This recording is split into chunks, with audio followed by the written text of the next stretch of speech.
computer building blocks, the gas chromatograph and the mass spectrometer.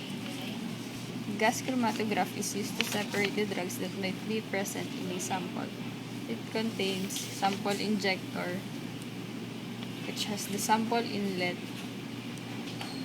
the flow controller,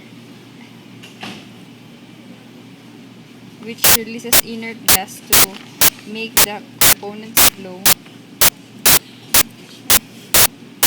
GC column,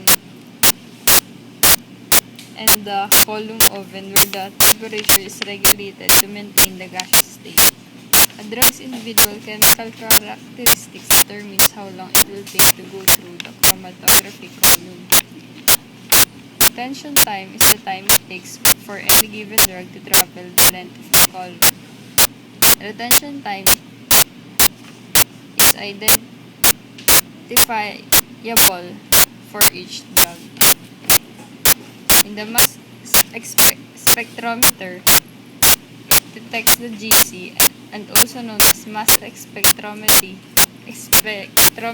detector. It has ion source where the small sample is ionized, usually cations by the loss of an electron. Mass analyzer where the ions are sorted and separated according to their mass and charge. Detector where separated ions are then measured and the results are displayed on a chart.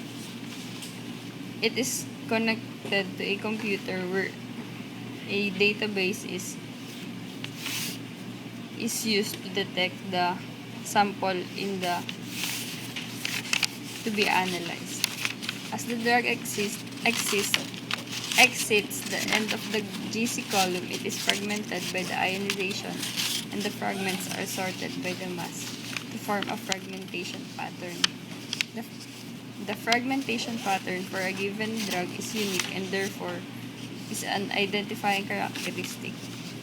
It is also specific that it is often referred to as molecular fingerprint.